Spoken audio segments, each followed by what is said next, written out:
Do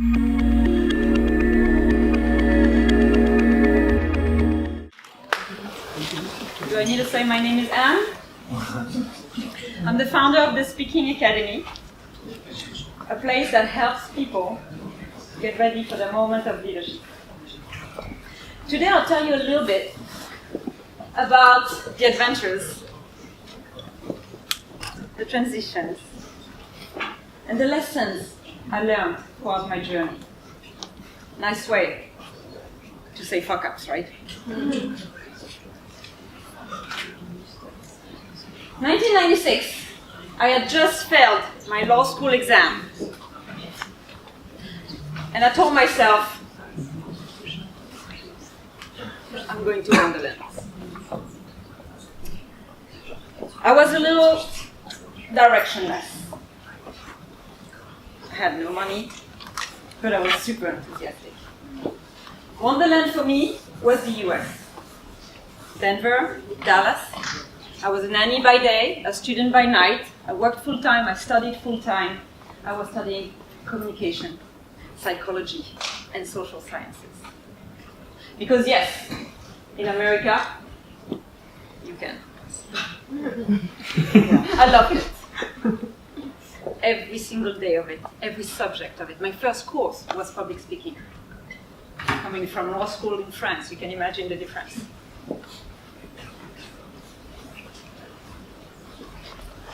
Then in 2001, I graduated from the University of Texas in Dallas in communication, psychology, and social sciences. And it was time for a new beginning. I moved to New York with the man I loved, and my life really started. I was working in luxury cosmetics in Saks Fifth Avenue, one of the biggest names in the city. And I was also working as a communication officer for the United Nations. Because yes, in America, you can. I was working 7 days a week, and I loved it. 2 years later, I was out of a visa. But I had won the green card through the lottery. Because, yes, in America, you can.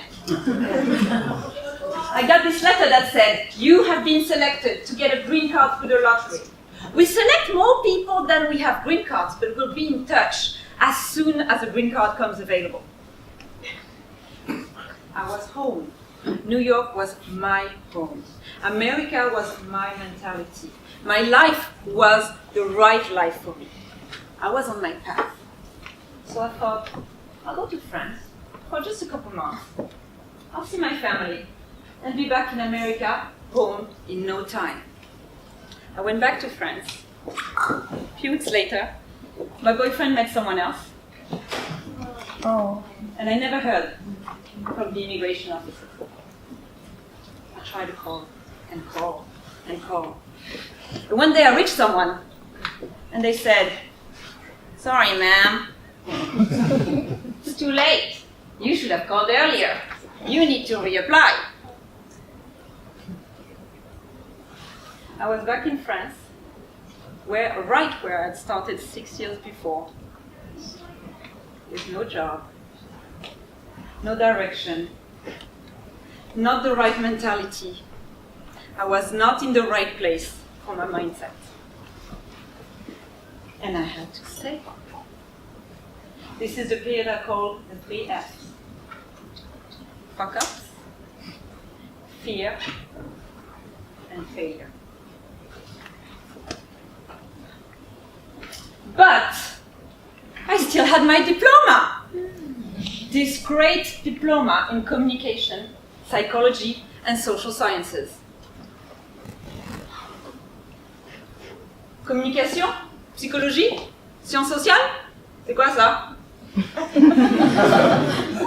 Because we were in France. And in France, you can't.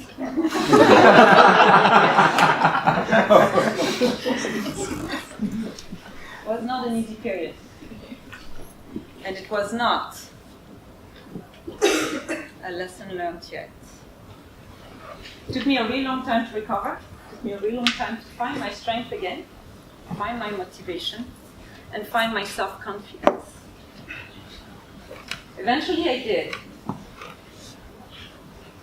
And I had to look back on the last few years and months and weeks and come up with some kind of explanation. So if I put together the elements, I'd been broke for the last 10 years of my life. I'd had my heart broken. And I definitely felt like a failure. Some people say that's how you grow. By being broke, by having your heart broken, by feeling like a failure. So I guess I was growing. I had grown. I had started to transform myself. And at some point I was ready for a new beginning. That new beginning had nothing to do with my age. People kept saying, "Oh, you so don't look your age." Trust me, I felt it. It had to do with transforming myself to use what I'd learned through those failures. So I became an entrepreneur. I will not go through the ups and downs of entrepreneurship because I think Cédric, Muriel, and Nilo did an excellent job of it. I've been an entrepreneur for 10 years, and what I love about it, let's not even talk about what I hate about it, but what I love about it is that it has given me a mission. I am now able, as an entrepreneur, as a coach, to help people clarify, define, find their message, and express it when it matters in their moments of leadership. This was last September in Paris at the Next Women International Pitch Competition. These women are tech women. They are startups. And they are selling themselves, their dream, and their vision in front of international investors. And I think they haven't met Muriel yet, but they soon will. I don't only work with startups. I also work with IT students. Okay, fine, we're not working here. But trust me, we've worked a lot before that. I spent hours talking to them about the TOEIC. And they answer in code. KitKat, GB3, R2D2. So at some point we just need to go out to the pub and have a beer together so we can recommunicate. And today I help people find a way to use communication as a strong tool, even in IT, even in tech. And I think that's one of the lessons I got from Nilo. Communication did help you, guys.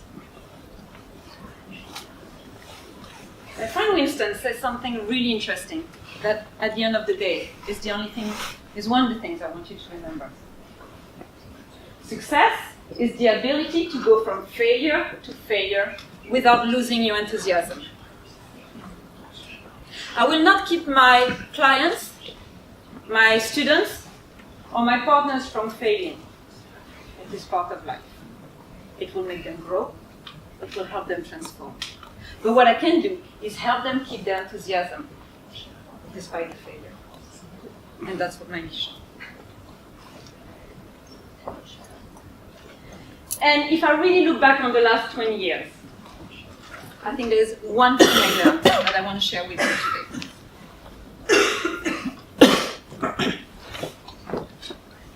In failure, don't stay alone. Because if you stay alone in failure, you might very well feel alone in success as well. No one has ever made it up there alone.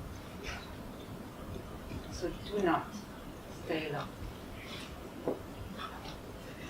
Keep coming to Fuckup. Keep sharing.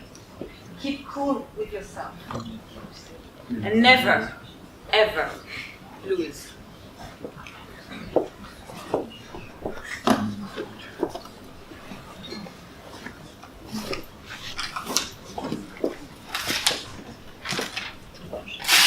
Your enthusiasm in times of failure.